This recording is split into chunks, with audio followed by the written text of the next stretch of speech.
अस्सलाम वालेकुम। आज की हमारी क्लास जो है वो चैप्टर 1 की कंटिन्यूएशन में है और चैप्टर 1 का जो लास्ट कॉन्सेप्ट है 1.4 उसको हम आज डिस्कस करेंगे। जो चैप्टर 1 था हमारा वो था evolution the themes of biology and scientific inquiry. Last class में हमने कॉन्सेप्ट नंबर 1.3 देखा था, जिसमें हमने डिफरेंट केसेस वगैरह देखे थे। उसके अंदर हमने ये देखा था कि साइंटिफिक इंक्वायरी क्या होती है, उससे रिलेटेड एक दो केसेस थे। और हमने ये भी समझा था कि हाइपोथेसिस क्या है, हाइपोथेसिस बेस्ड जो अप्रोचेस होती है वो किस तरह से परफॉर्म हो रही होती हैं, और साइंटिफिक इंक्वायरी का क्या प्रोसेस होता है, देन किस किस तरीके से डेटा जो है वो कलेक्ट हो रहा होता है। Now we are moving towards concept number 1.4। जो कॉन्सेप्ट नंबर 1.4 है वो स्टार्ट होता है science benefits from a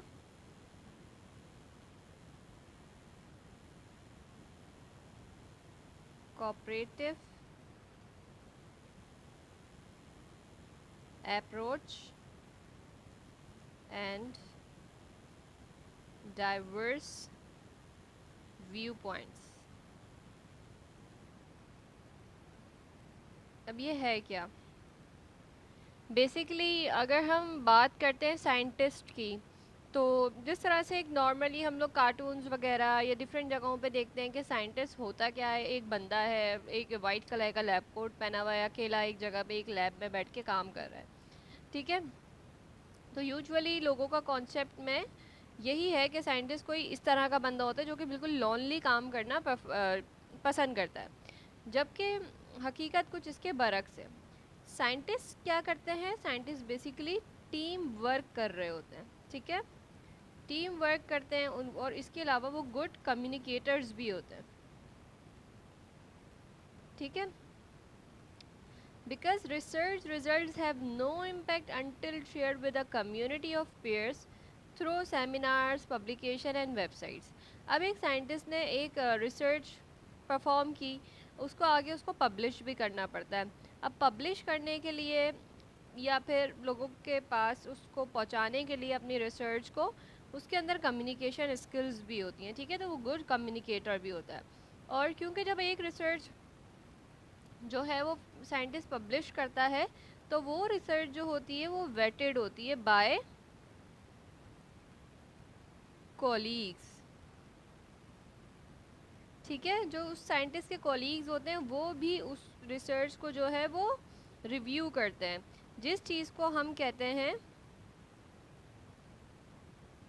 peer review. ठीक है, एक साइंटिस्ट ने एक रिसर्च परफॉर्म करी, देन वो अपने कोलीग्स में उसको शेयर करता है ताकि वो उसको रिव्यू करके देन उसको जो है आगे प्रोसीड करने में हेल्प करवा सकें। नेक्स्ट हमारे पास जो टॉपिक है वो है building on on the work of others.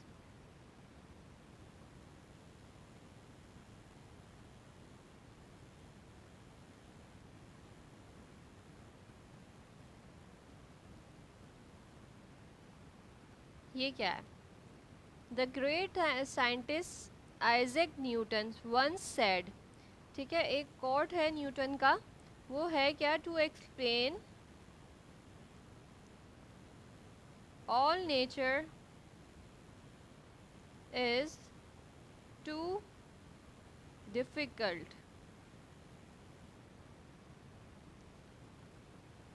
A task for any one man or even for any one age.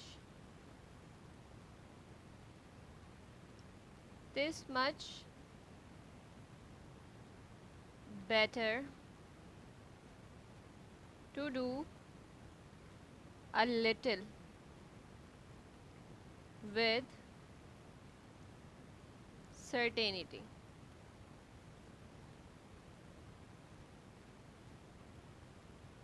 and leave the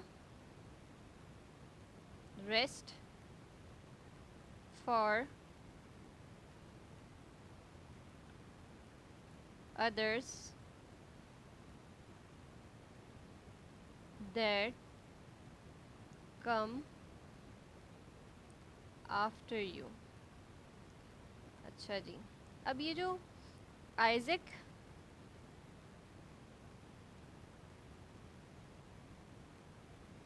Newton का कॉट है, इसका मतलब क्या है? To explain all the nature is too difficult a task for any one man or even for any one age. यानी nature को discuss करना या डिस्क्राइब करना या बताना किसी भी बंदे के लिए एक बहुत मुश्किल बात है। जबकि this much better to do a little with certainty. जबकि क्या करे, कोई भी साइंटिस्ट जो है वो थोड़ा बहुत अपने हिस्से का काम करे, लेकिन उसके रिज़ल्ट क्या होने चाहिए? सर्टेन होने चाहिए। काम से मुराद वो रिसर्च कर रहा है जिस भी चीज़ पे, तो ज़रूरी नहीं है कि वो पूरी नेचर को डिस्कवर करके रख दे। नहीं, जितना वो कर सकता है थोड़ा बहुत वो अपने हिस्से का काम करे, and leave the rest for others that come after you. और बकिया हिस्सा अपना काम का छोड़ दे ताकि दूसरे उसको आके कंटिन्यू कर सकें। ठीक है, तो हम भी इसी तरह से देखते आ रहे हैं अभी तक कि कुछ रिसर्चेस पहले की हुई भी होती हैं, पहले साइंटिस्ट करके जा चुके होते हैं, या उनको उस दौर में उस टाइम पे कुछ रिजल्ट्स नहीं मिल रहे होते उस चीज़ के, देन उनके बाद आने वाले साइंटिस्ट उनकी रिसर्च को लेके आगे चलते हैं और कुछ ना कुछ चीज़ को वो डिस्कवर कर लेते हैं। ठीक है, any one who becomes a scientist driven by curiosity about how nature work is sure to benefit greatly from the rich store house of discoveries by others who have completed before। ठीक है, means कि कोई भी बंदा अगर research करता है, ठीक है, तो कोई भी साइंटिस्ट है फॉर एग्जांपल, तो अगर वो नेचर पर रिसर्च कर रहा है फॉर एग्जांपल, तो उसके पास क्या होना चाहिए? उस चीज़ के लिए क्यूरियोसिटी होनी चाहिए ताकि वो उस पर फाइंड आउट कर सके, उस चीज़ में मज़ीद काम कर सके। ठीक है, और उसको जो है वो फ़ायदा कहाँ से मिल रहा होता है? जो पुराने साइंटिस्ट की डिस्कवरीज थी, जो वो करके जा चुके हैं, उनके रिसर्च पेपर्स, उनकी की हुई रिसर्च वगैरह को वो इकट्ठा करें, उनके डेटा को, और उसको स्टडी करें, देन अपनी रिसर्च आगे परफॉर्म करें, तो उसको बहुत बेनिफिट होगा अपनी रिसर्च के अंदर। ठीक है, scientist results are continuously scrutinize through the repetition of observation and experiments. ठीक है, तो साइंटिस्ट के जो रिजल्ट्स जो भी वो लोग शो करते हैं, तो वो किस बेस पे कर रहे होते हैं कि वो उस पर रिपीटिशन कर रहे होते हैं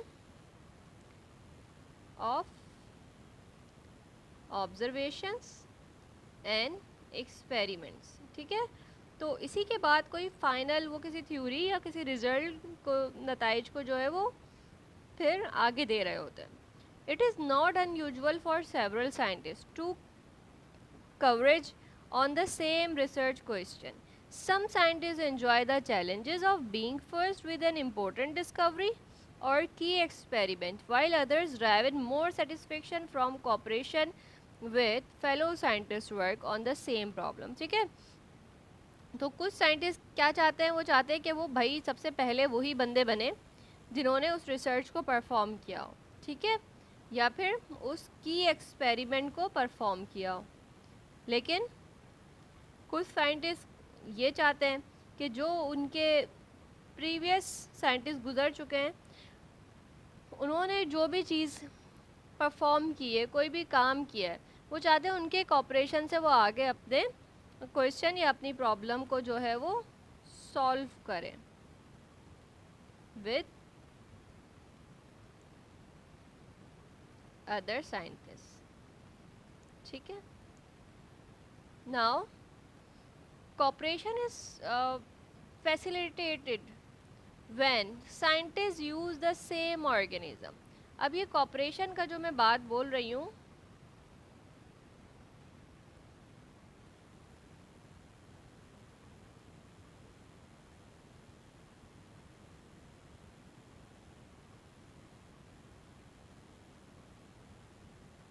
कि वो प्रीवियस साइंटिस्ट के कॉपरेशन के साथ अपने रिसर्च को आगे लेके जाएं।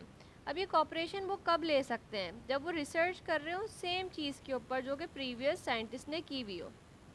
अब ऐसा ना हो वो रिसर्च करने जा रहे हैं एप्पल के ऊपर और प्रीवियस साइंटिस्ट ने जो है बनाना पे करी हुई है, अब वो रिसर्च को लेके एप्पल पे रिसर्च नहीं कर सकते फॉर एग्जांपल। इसी तरह से अगर कोई ह्यूमन बीइंग के ऊपर रिसर्च करना चाह रहा है तो वो किसी और ऑर्गेनिज्म को की रिसर्च को आगे लेके ह्यूमन बीइंग को स्टडी नहीं कर सकता। तो मेन चीज़ क्या है कि वो सेम ऑर्गेनिज्म के ऊपर रिसर्च परफॉर्म करो। Often it is a widely used model organism, a species that is easy to grow. अभी हमारे पास ऑर्गेनिजम्स में कुछ स्पीशीज़ हैं जो कि लैब में इजीली ग्रो कर सकें, ठीक है,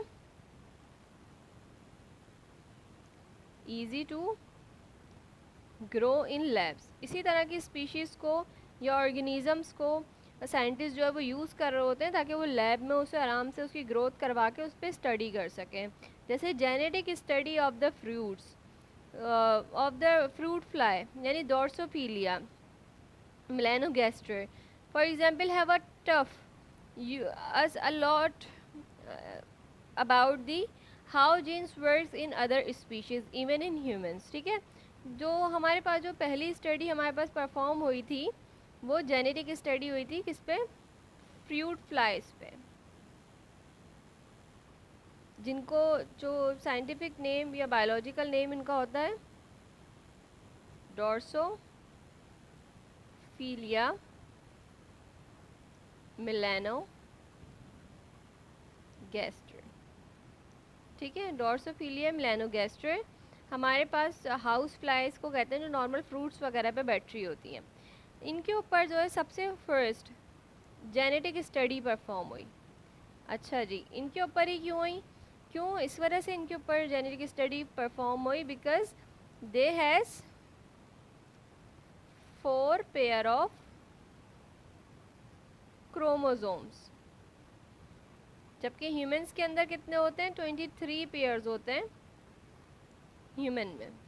अगर ये साइंटिफिक स्टडी जेनेटिक स्टडी किसी ह्यूमन के ऊपर होती तो आप सोचेंगे 23 क्रोमोसोम्स हैं तो एक कॉम्प्लेक्स ऑर्गेनिज्म है, जबकि उनको इजी लगा कि उन्होंने डोर्सोफिलिया यानी फ्रूट फ्लाई के ऊपर स्टडी करी जिसके पास सिर्फ 4 पेयर्स ऑफ क्रोमोसोम थे, तो ह्यूमन के बरक्स उस डोर्सोफिलिया पे स्टडी करना ज़्यादा इजी थी। इसी तरह से हमारे पास कुछ और भी है जिसमें हमारे पास मस्टर्ड प्लांट है जिस पे इजीली आप जो है लैब में ग्रो करके उस पर स्टडी कर सकते हैं। ठीक है, तो अब हम आगे चलते हैं।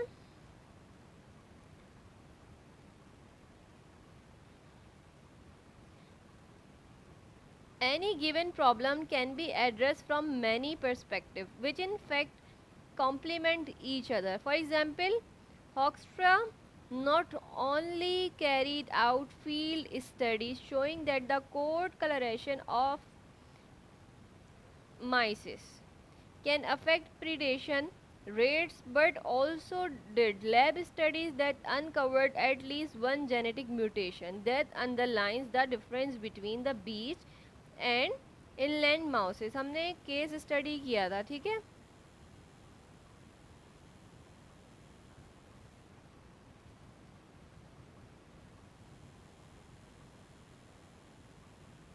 ठीक है, इसमें इसने क्या किया था, 2 माइस लिए थे, एक बीच माइस लिया था, एक इनलैंड माइस लिया था।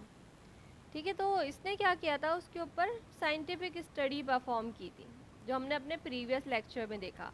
उसमें इसने क्या देखा था कि जो कलर कोट है एक बीच पे रहने वाले माइस का और एक इनलैंड में रहने वाले माइस का, उसमें डिफरेंस था। जो बीच पे रहने वाला माइस था उसका कुछ वाइट टाइप का था कलर, उसके बालों का या फर का या कलर कोड जो भी आप कह लें, जबकि इनलैंड वाले का थोड़ा अपनी लैंड से मिलता हुआ ब्राउनिश टाइप का था। ठीक है, अच्छा, अब ये हमने देखा था कि ये कलर उनको क्या फ़ायदा दे रहा था, वो उनको ये फ़ायदा दे रहा था कि जब उनका कलर उनकी रहने वाली जगह से मिलता हुआ था तो शिकार होने के चांसेस उनके कम थे।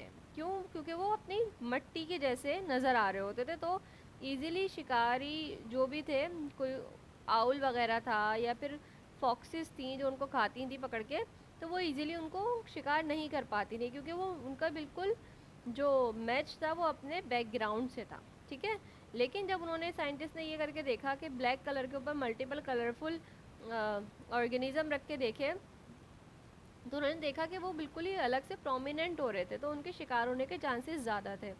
ठीक है, एक तो उसने ये कलरेशन वाली चीज़ देखी थी, जिससे उसने रेट ऑफ प्रिडेशन को जज किया कि कलर इफ़ेक्ट किस तरह से उनके प्रिडेशन पे इम्पेक्ट कर रहा है। इसके अलावा उसने लैब स्टडी भी की थी, हॉक्स्ट्रा ने। अच्छा, लैब स्टडी की तो उसने अनकवर्ड किए at least one genetic mutation, that difference between beach and inland mouse, कि किस वजह से इनलैंड और बीच माइस जो हैं वो आपस में डिफरेंट नज़र आ रहे होते हैं। ठीक है, ये उसको पता चला था लैब स्टडी से।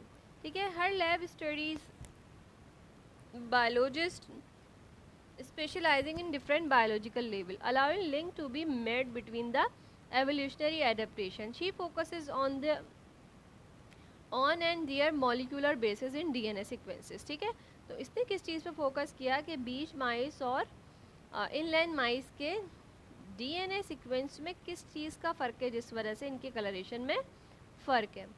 ठीक है, as biology student you can also benefit from making connections between the different levels of biology. You can develop the skills by noticing certain topics crop up again and again in different units. ठीक है, अगर किसी को interest है as a biology student तो उसको थोड़ा सा इन चीज़ों पे फोकस करना पड़ेगा कि वो चीज़ों को कोरिलेट करके चले, यानी कनेक्ट करे आपस में चीज़ों को। ठीक है, जो हमने लेवल्स ऑफ बायोलॉजी देखे उनको कनेक्ट करें, उनको स्टडी करें, तो हमने अपने बिल्कुल स्टार्टिंग लेक्चर्स में देखे।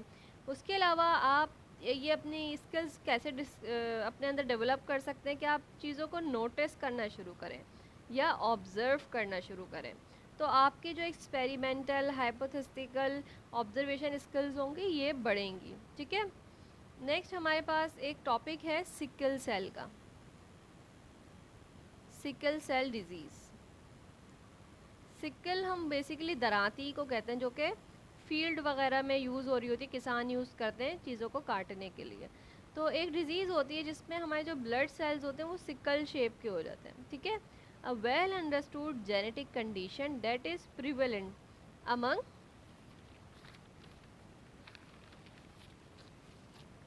Native inhabitant of Africa. ठीक है,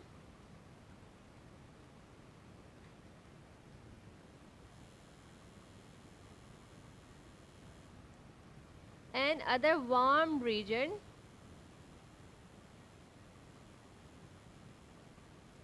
and their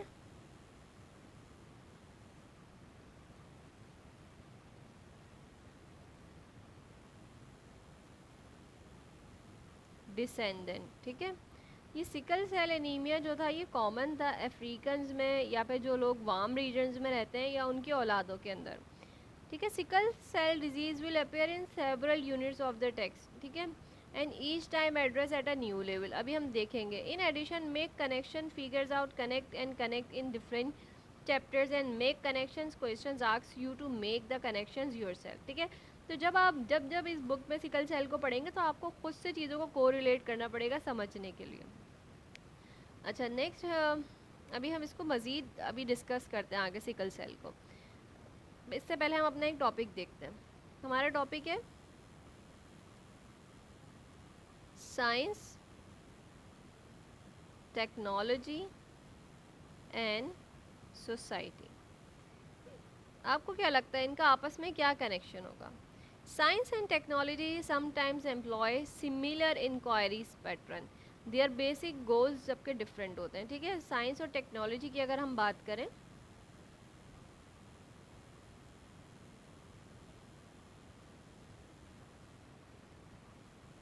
तो हम ये कह सकते हैं कि इनका जो इंक्वायरी पैटर्न, अब इंक्वायरी पैटर्न आप लोग अच्छे से समझते होंगे क्योंकि हमने लास्ट लेक्चर में इसको बहुत डिटेल में देखा था। वो क्या सिमिलर है, लेकिन डिफरेंस आपको कहाँ मिलेगा इनमें, इनके गोल्स में।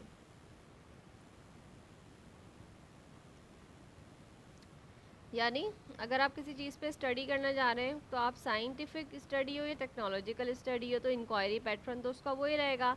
लेकिन हाँ, साइंस आपको मुख्तलिफ गोल की तरफ लेके जा रही होती है जबकि टेक्नोलॉजी मुख्तलिफ गोल की तरफ। The goal of science is to understand the nature, science आपको मदद करती है किसी चीज़ को अंडरस्टैंड करने में, ठीक है। तो कोई भी नेचुरल फिनोमेना है हमारा,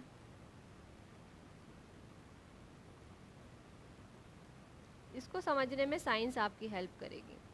जबकि अगर आप बात करें टेक्नोलॉजी की, technology is to apply scientific knowledge for some specific purpose. Technology किस काम आती है आपके, इसको मैं थोड़ा सा इधर लिख देती हूँ।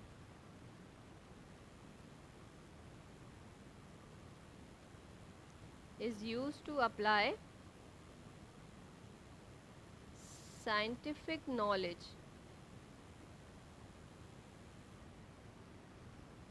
फॉर सम स्पेसिफिक पर्पस, ठीक है। तो इसके लिए जो है वो टेक्नोलॉजी आपके पास यूज़ हो रही होती है। Because scientist put new technology to work in their research, science and technology are interdependent. तो हम ये कह सकते हैं कि साइंस और जो टेक्नोलॉजी है वो एक दूसरे पे क्या है, इंटर डिपेंडेंट है, ठीक है। यानी एक दूसरे पे इन्हिसार कर रही होती है साइंस और टेक्नोलॉजी। साइंस के बगैर टेक्नोलॉजी कुछ नहीं है और टेक्नोलॉजी के बगैर साइंस कुछ नहीं है आज के दौर के रिसर्च के लिए। The potent combination of science and technology can have dramatic effect on society, ठीक है। और ये जो साइंस और टेक्नोलॉजी है इसका हमारी सोसाइटी पे भी बहुत बड़ा इम्पेक्ट है, जो कि हम आजकल नॉर्मली आराम से ऑब्जर्व कर सकते हैं। For example discovery of the structure of DNA, ठीक है। हमारे पास दो साइंटिस्ट थे, वास्टन एंड क्रीक। इन्होंने 1953 में जो है वो डिस्कवर किया था डीएनए के स्ट्रक्चर को।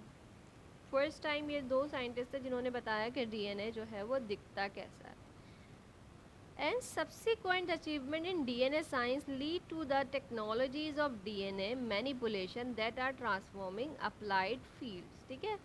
अब साइंस और टेक्नोलॉजी जब आपस में कंबाइन हुई, इन्होंने आपस में कंबाइन होने के बाद हमें नए चीज़ों की तरफ ले गए, जिसमें हमने देखा कि डीएनए की मैनिपुलेशन किस तरह से होती है। तो डीएनए इसकी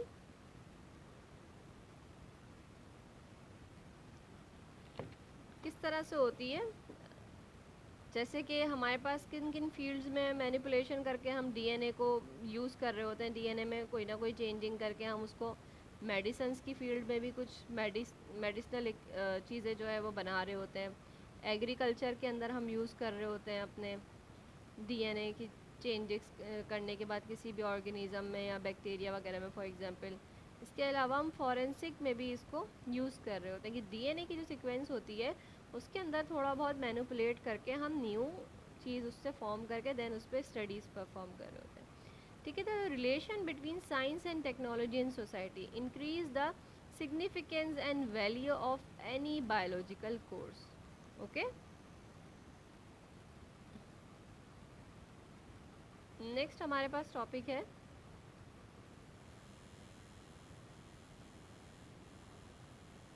द वैल्यू ऑफ डाइवर्स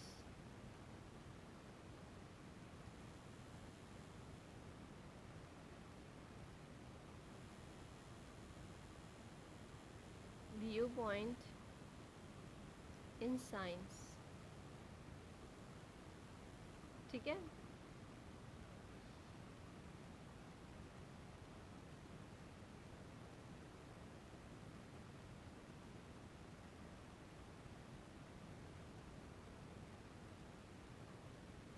अगर हम इसको समझने की कोशिश करें कि value of diverse view points in science होती क्या है। फॉर एग्जांपल हमारे पास ग्रुप्स होते हैं, ठीक है। कुछ लोगों के ग्रुप्स हैं हमारे पास विद डाइवर्स एक्सपीरियंस, जिनके एक्सपीरियंसेस क्या हैं, डाइवर्स्ड हैं, ठीक है। डिफरेंट डिफरेंट फील्ड के लोग हैं, ठीक है। एंड डिफरेंट एरियाज़ में उनकी एक्सपर्टीज़ है। एरिया ऑफ एक्सपर्टी भी क्या है, एक दूसरे से डिफरेंट है। अच्छा, इस तरह के जो लोग होते हैं tend to be more creative and innovative.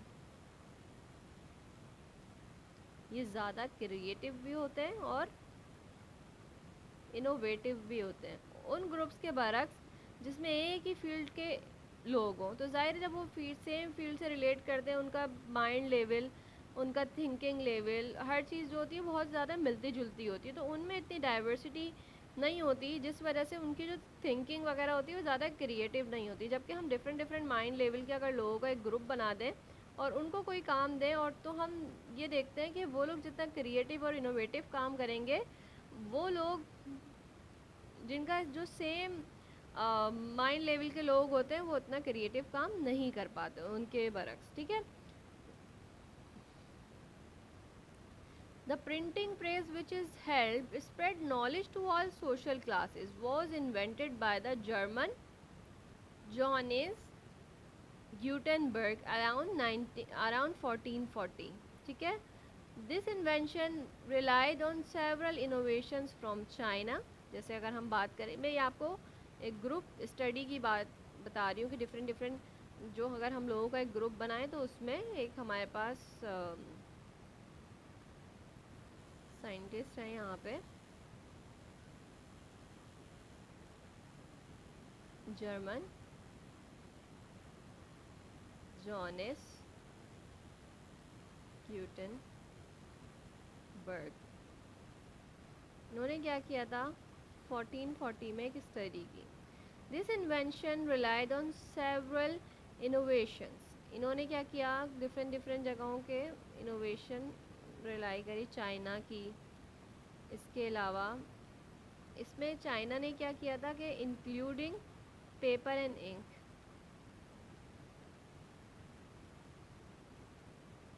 पहले मैं ये सारा लिख दूं फिर मैं आपको बताती हूँ इसका।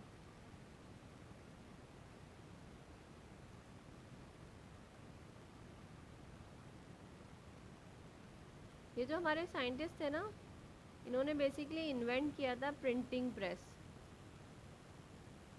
अब प्रिंटिंग प्रेस का काम क्या होता है कि ये ओवरऑल नॉलेजेबल चीज़ें जो है वो छापते हैं और इस तरह से नॉलेज को स्प्रेड करते हैं टू ऑल सोशल क्लासेस। ठीक है।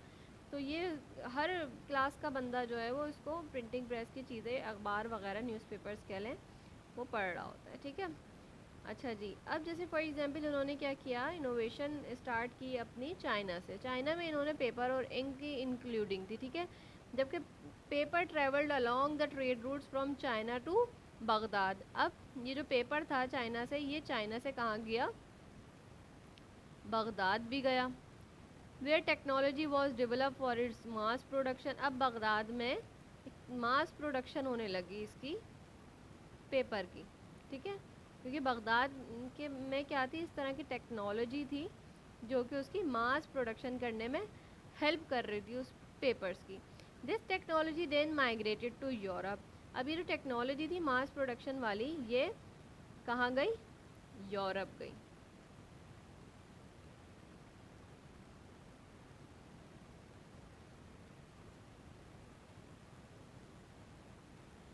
ठीक है। And did water based ink from China. ठीक है। यहाँ पे टेक्नोलॉजी वाटर बेस्ड,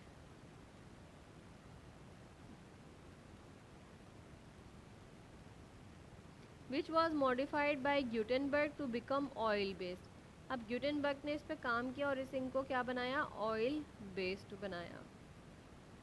ठीक है। We have cross fertilization of diverse cultures to thank for the printing press and the same can be set for other important inventions. ठीक है। तो हमने ही देखा कि प्रिंटिंग प्रेस का इनोवेशन कहाँ से शुरू हुआ, इन कहाँ पे इन्वेंट हुई। देन चाइना ने सिर्फ पेपर से काम शुरू किया और पेपर बगदाद गए, बगदाद में मॉडर्न टेक्नोलॉजी थी जिसकी वजह से उन पेपर्स की मास प्रोडक्शन हुई। देन यूरोप में क्या बना कि वाटर बेस्ड इंक बनी, ग्यूटेनबर्ग ने उस पर थोड़ा सा काम किया और उस इंक को जो है वो कन्वर्ट किया ऑयल बेस्ड के अंदर। ठीक है। तो नॉर्मली इस तरह की चीज़ें जो हैं वो नतीजा होती हैं किस चीज़ का, डाइवर्स व्यू पॉइंट्स का इन साइंस। जब डिफरेंट डिफरेंट माइंड के लोग आपस में मिलके काम करते हैं तो वो कुछ ना कुछ इनोवेटिव चीज़ डिस्कवर करते हैं। ठीक है, तो इसीलिए साइंटिस्ट भी बेसिकली ज़्यादातर टीम वर्क्स कर रहे होते हैं for the reason of the discoveries. अच्छा, अब आपके पास यहाँ पे आपका कॉन्सेप्ट नंबर 1.4 जो है वो ख़त्म होता है। कॉन्सेप्ट नंबर 1.4 के एंड में आपके पास कुछ क्वेश्चंस हैं, ठीक है। उसमें से काफ़ी इजी क्वेश्चन है, वो आप खुद करेंगे। देन जो एक थोड़ा सा लॉजिकल है वो मैं थोड़ा सा आपको बता देती हूँ, ठीक है। एक क्वेश्चन है आपके पास, मेक कनेक्शन। क्वेश्चन नंबर 2 है मेक कनेक्शंस, ठीक है। आपको थोड़ा सा कनेक्ट करना है, आपको ये देखना था जीन कॉज सिकल सेल। जो मैंने कहा था ना, सिकल सेल के टॉपिक को हम आगे कंटिन्यू करते हैं। ऐसी कौन सी जीन है जो कि सिकल सेल कर रही है?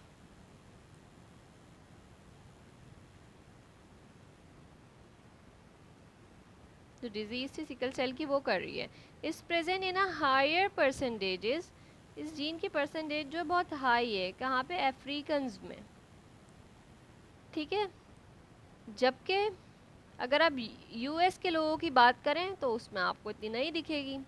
Even though this gene cause sickle cell disease, it is also provide some protection from malaria. अब ये जीन सिकल सेल डिजीज़ तो करती है, इसके अलावा ये प्रोटेक्ट कर रही होती है मलेरिया से लोगों को।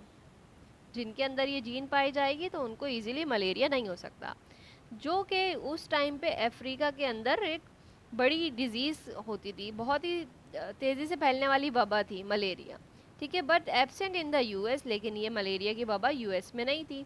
तो डिस्कस करना है आपने एक इस क्वेश्चन के अंदर, डिस्कस करना है evolutionary process.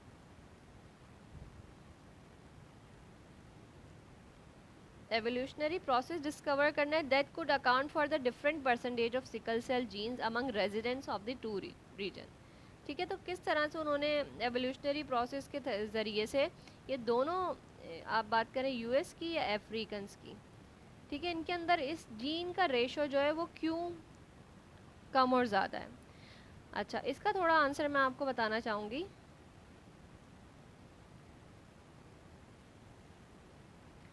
Sickle cell is an evolutionary trait that people develop in response to protect from malaria, ठीक है। तो हम कह सकते हैं कि सिकल सेल जो है एक एवोल्यूशनरी ट्रेट है जो कि लोगों में डेवलप्ड होती है इन रिस्पॉन्स टू मलेरिया, ठीक है। जिन लोगों के अंदर मलेरिया होता है, फॉर एग्जांपल किसी के आबाओ अजदाद में से, एंसेस्टर्स में से किसी को क्या था, मलेरिया हुआ करता था। उनके लोगों में, जैसे फॉर एग्जांपल हम अफ्रीका की बात करें, अफ्रीका में जो पहले रहने वाले लोग थे उनके अंदर मलेरिया बहुत फ्रिक्वेंटली हो जाया करता था। तो उनकी बॉडी ने क्या किया, एक एवोल्यूशनरी ट्रेट डेवलप की, जिसकी वजह से जो उनकी आने वाली औलादें थी उनके अंदर क्या होने लग गया, सिकल सेल डिजीज़ होने लग गई। क्यों होने लगी? अभी सिकल सेल डिजीज़ बेसिकली लोगों को मलेरिया होने से बचा रही होती है, ठीक है। तो हम कह सकते हैं कि एंसेस्टर से जो उनके डिसेंडेंट्स थे उनके अंदर कि क्या हुआ, एवोल्यूशनरी प्रोसेस हुआ, जिस प्रोसेस के नतीजे में सिकल सेल डिजीज़ उनको होने लगी। अब ये सिकल सेल डिजीज़ होती तो डिजीज़ है, बट क्या है यहाँ पे फ़ायदा क्या होने कि उनको फिर इस डिज़ीज़ की वजह से दूसरी डिज़ीज़ यानी मलेरिया नहीं हो रहा था। मलेरिया उस टाइम पे एक वबा थी और एक जानलेवा मर्ज थी, ठीक है। यहाँ पे हमारे जो है बुक का चैप्टर 1 कंप्लीट होता है। इसमें हमने टोटल 4 कॉन्सेप्ट्स देखे हैं, ठीक है। जो हमारा फर्स्ट कॉन्सेप्ट था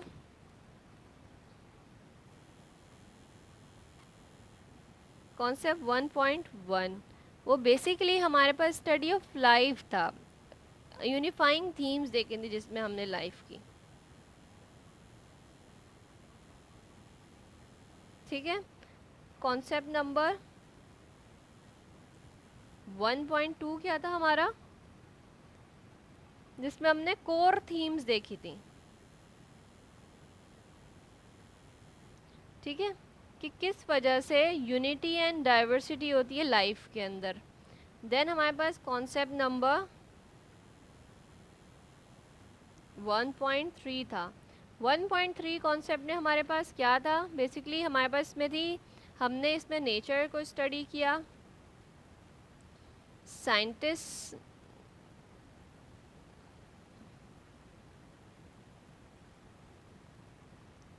और इसके अलावा टेस्ट हाइपोथेसिस देखें, जबकि लास्ट में हमने क्या देखा, कॉन्सेप्ट नंबर 1.4। कॉन्सेप्ट नंबर 1.4 में हमने क्या देखा, science benefits from a cooperative approach.